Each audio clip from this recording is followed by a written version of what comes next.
자, 심화 번개 주제 7번째 시작이 되고요. 자, 요 코너는 미시 마지막 파트가 되겠습니다. 쌤이 강의할 때 그랬었죠. 일반 균형의 3x3, 후생 경제학의 2x3. 자, 이 틀을 가지고 정리하시면 되겠다. 자, 그래서 우리 요 내용을 기억하실 겁니다. 일반 균형이라고 하는 것은 모든 시장이 동시 균형을 보이죠. 따라서 전체적으로 초과 수요가 전혀 없는 상태를 의미했었고요. 자, 우리 파레토 효율성은 모든 시장에서 동시에 효율적 자원 배분을 보이기 때문에 지금 이 상태보다 더 좋은 상태, 즉 파레토 개선이 불가능한 상태를 우리가 파레토 효율성이라고 했었고요. 또 다른 각도에서 본다면 다른 쪽 어느 누구의 효용 감소가 없는 상태로 누군가의 효용을 증가시킬 수는 없는 상태. 현재 100명 만땅으로 차이는 이 교실에서 누군가 한 명이 들어오려면 누군가 한 명은 나가야 되죠. 다시 말해서 누군가 나가지 않고서는 새로 들어올 수가 없는 상태. 바로 그런 상태가 파레토 효율성인 상태였습니다. 그러니까 개념 자체를 먼저 점검을 해 두시고요. 자, 우선 일반 균형 이론에서 3x3가 되겠습니다. 먼저 소비 측면의 일반 균형, 그죠? 그리고 소비 측면의 파레토 효율성, 그리고 효용, 가능, 곡선. 자, 그 다음 생산 측면의 일반 균형, 그리고 생산 측면의 파레토 효율성, 그리고 생산, 가능, 곡선. 자, 세 번째는 소비와 생산을 아우르는 종합 측면의 일반 균형을 논했었습니다. 그리고 종합 측면의 파레토 효율성도 논했었고요. 자, 그리고 바로 효용, 가능, 경계를 언급을 했었습니다. 자, 그래서 3x3의 틀이 이제 마련이 됐죠. 자, 우리 소비 측면의 일반 균형은 어떻게 해서 만들 수 있었습니까? 자, 소비자 균형을 먼저 전제해 봅시다. 자, 우선 예산선이 있고요. 무차별 곡선이 있어서 바로 접하는 점에서 소비자 균형이었죠. 근데 일반 균형은 모두를 망라해야 되기 때문에 자, 아래쪽을 A 소비자라고 하고 또 다른 사람을 B 소비자라 했을 때 이러한 상자를 씌워서 요 예산선은 공유케 하고 이 B 입장에서의 무차별 곡선을 그려서 또 만나게 한다면 이것도 B의 소비자 균형이 된다. 자, 우리 경제는 두 사람만 있으면 모두가 될 수 있으니 모두의 소비자 균형, 소비 측면의 일반 균형이 될 수 있다.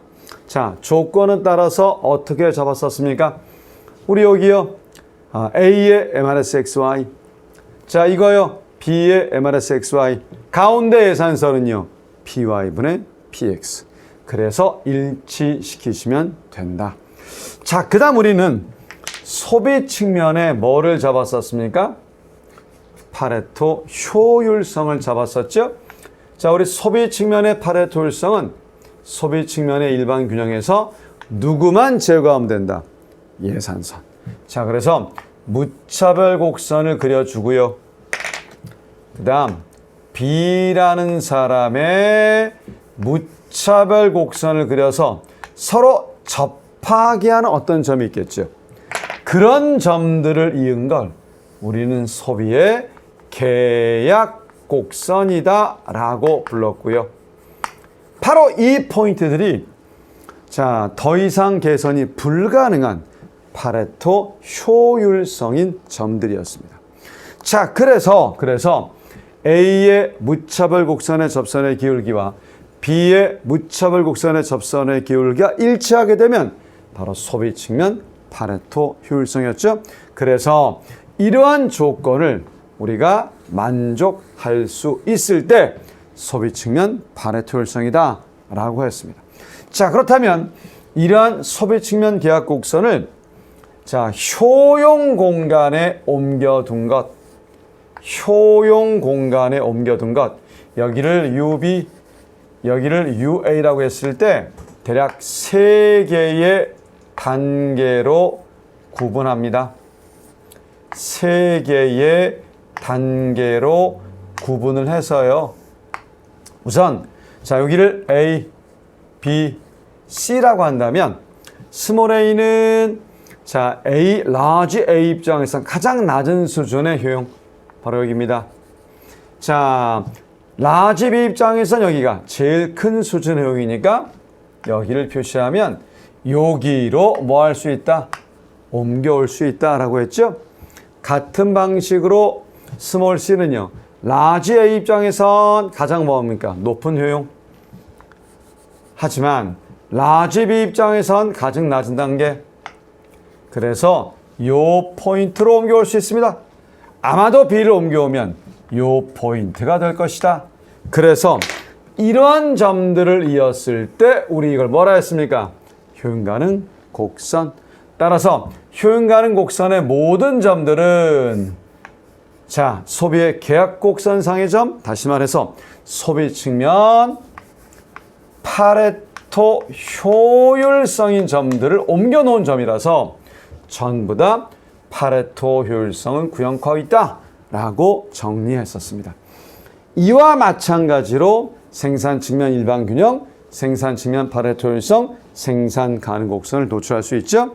이때 우리는 주의 포인트는 생산 측면 파레토 효율성 조건이 XJ MRTSLK와 YJ MRTSLK가 일치하면 된다. 자, 이렇게 이야기했고요. 자, 우리 종합 측면 일반 균형은요, 우선 생산을 해야 되기 때문에 생산 가능 곡선을 먼저 가정했었습니다. 자, 요 점에서 XY를 이만큼씩 생산을 하고 있다. 자, 그렇다면 요 포인트에서 자, 이러한 접선의 기울기와 같은 예산선 기울기를 보이고 또 여기 있는 A라는 사람의 무차별 곡선과 여기 있는 B라는 사람의 무차별 곡선이 동시에 접할 수 있는 이 포인트가 바로 우리 뭐였습니까? 종합 측면 일반 균형. 그래서 이렇게 한번 십자형의 수직 수평을 그으면 X 이만큼 중에 A는 이만큼을, B는 이만큼을, Y 이만큼 중에 A는 이만큼을, B는 이만큼을 이렇게 나누어서 소비한다면 바로 종합 측면 일반 균형을 이룰 수 있다. 자, 그래서 조건 자체는 이랬었습니다. 자, A와 B의 MRS XY는 같을 것이고 그 다음 이 생산 가능 곡선의 접선의 기울기 MRT XY도 같을 것이고 가운데 뭐만 일치하면 됩니까? 예산선 기울기 PY/PX. 자, 이거를 우리 종합 측면 파레토 효율성에 옮겨 놓은 조건이 바로 MRS XY와 MRT XY가 같으면 된다. 그러니까 예산선 기울기만 빼면 됐었죠. 자, 다시 말해서 MRS XY와 MRT XY를 뭐 하면 된다? 같게 만들면 바로 종합 측면 파레토 효율성이라 했습니다. 그 이유는요, 우리 MRT XY 친구 이름 뭐였습니까? MCY분의 MCX였고요. 자, MRS XY의 친구 이름 MUY분의 MUX였는데 만약에 요 사이에 PY분의 PX를 한번 넣어 볼게요. 자, 요렇게 같아지고 요렇게 같아지면 뭐의 의미였습니까? PMC. 아하, 기업의 이윤 극대화 조건이 될 것이고요. 자, PY분의 PX하고 요게 같아지면 맞습니다. 가계의 효용 극대화 조건이 될 테니 모든 측면에서 더 이상 개선이 불가능한 종합 측면 파레토 효율성을 구현할 수 있습니다. 그래서 MRSXY와 MRTXY가 일치할 때가 종합 측면 파레토 효율성이다. 자, 그렇다면 우리 효용 가능 경계는 어떻게 도출했었느냐? 바로 효용 가능 곡선을 다 망라해서 이런 것들의 포락선의 형태로 효용 가능 경계를 그릴 수 있었죠. 자, 그래서 우리 효용 가능 경계에 대한 이야기는 한번 좀 또 다른 코너에서 다시 한번 제가 점검해 드릴 계획입니다. 자, 이렇게 해서 우리 3x3를 계속 반복하시기 바랍니다. 수업 중에 들으셨지만 계속 반복해야만 내게 됩니다. 자, 그러면 이번은 후생경제학 3x, 2x3 형태를 한번 해보겠습니다. 자, 우리 후생경제학에서요, 제일 먼저 단순하게 효용 극대화를 논해 봅니다. 효용 극대화. 자, 우리 어떻게 효용 극대화를 논했었느냐? 여기를 y, 여기를 x라 한다면, 자, 분명히 예산선이 있고요. 무차별 곡선이 있어서 요 점에서 효용을 극대화시키고 있었습니다. 먼저 그 조건으로서 예산선이 필요했고요.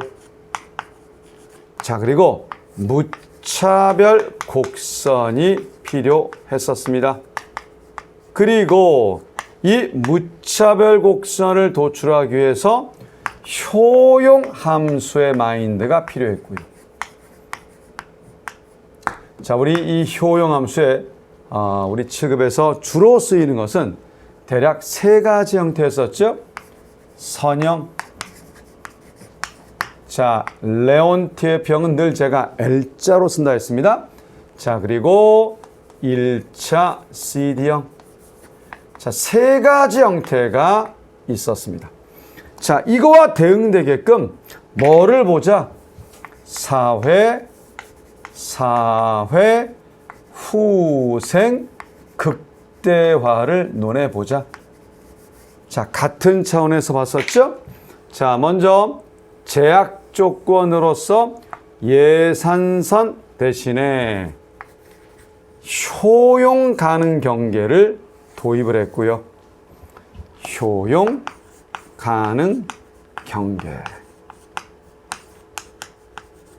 자, 무차별 곡선 대신에 사회 무차별 곡선을 또 도입했었습니다. 사회 무차별 곡선을 도입했었습니다.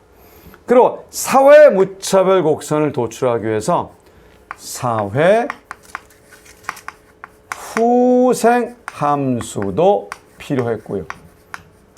이 사회 후생 함수에는 대략 또 세 가지 형태가 있었습니다.